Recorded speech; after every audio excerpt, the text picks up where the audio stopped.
Fala, juventude. O tema de hoje é sobre honrar pai e mãe. No capítulo 14 do Evangelho segundo o Espiritismo, fala-se sobre o dever da piedade filial. O que significa isso? Os espíritos nos dizem que deve se juntar ao dever do amor ou do respeito, cumprir para com os pais, mais ainda do que se pede que seja cumprido para com o próximo. E o dever se estende aos que fazem as vezes de pai e mãe, tios, avós, irmãos, parentes, pais adotivos.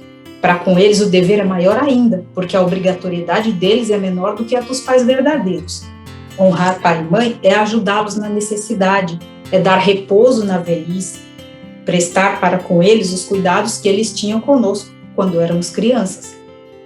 É não atirá-los para os piores cômodos da casa, quando muitas vezes não são deixados até na rua. Ou pior, quando são usados como escravos, obrigados a fazer as tarefas domésticas, depois de terem trabalhado uma vida inteira e nos dado a própria vida.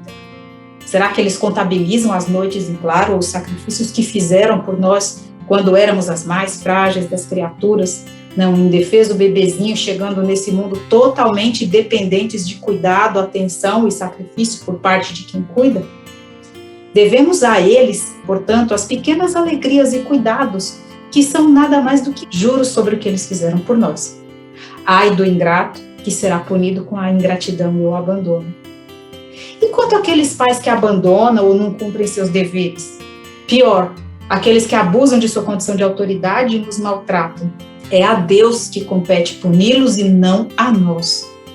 Deus vai fazer isso de forma muito mais apropriada, porque nós nos enchemos de mágoa, revolta, indignação. Nós não temos todo o entendimento sobre o que nos leva a renascer em famílias com pais imaturos e muitas vezes até cruéis. Diante das muitas vidas que tivemos e que ainda teremos, como sabemos quem deve para quem? Não sabemos. Assim, é que um erro contra os demais é apenas um erro, mas contra os pais é maior ainda, porque precisamos enxergar a vida como algo muito maior do que só uma existência. Assim, a justiça de Deus passa a ter explicação. Aquele que entende isso passa a ter aquelas feridas enormes como simples arranhões, porque tudo passa. E saímos mais fortes quando superamos a dor inicial. Desse ponto de vista, os laços de família tomam o seu aspecto real. Os laços de união entre as pessoas vão se formando pelo aprendizado em conjunto, sendo a família um dos mais importantes elementos para a gente construir, para fazer esse tipo de construção.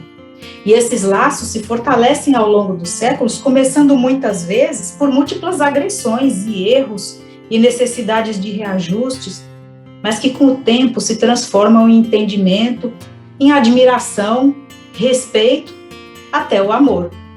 É assim que antigos inimigos muitas vezes se transformam em pessoas que aprenderam a reconhecer a qualidade um do outro. Isso é sinal de inteligência, pois ao contato com as fragilidades dessas pessoas, vai se percebendo que elas também têm uma humanidade e que muitas vezes os defeitos são semelhantes e é por isso que essas pessoas se tornam inimigas, porque são parecidas. Então elas reconsideram antigas mágoas, percebem que erraram, estão cansadas de brigar e passam a enxergar no outro um irmão, passam a entender os próprios pais, porque assim não é porque são pais que não podem errar. Imagina se nós, para nos tornarmos pais, tivermos primeiro a obrigação de sermos perfeitos.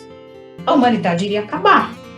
Então, que a gente possa dar esse desconto, que é essa tal dessa piedade filial, como parte do processo de aprendizado dos nossos pais. Além deles não serem perfeitos, eles acabam replicando o que eles aprenderam dos pais deles, que também não eram perfeitos, e que fizeram na tentativa de acertar. E que, no fim das contas, todos caminhamos para o mesmo destino, que é a paz, o entendimento e o amor.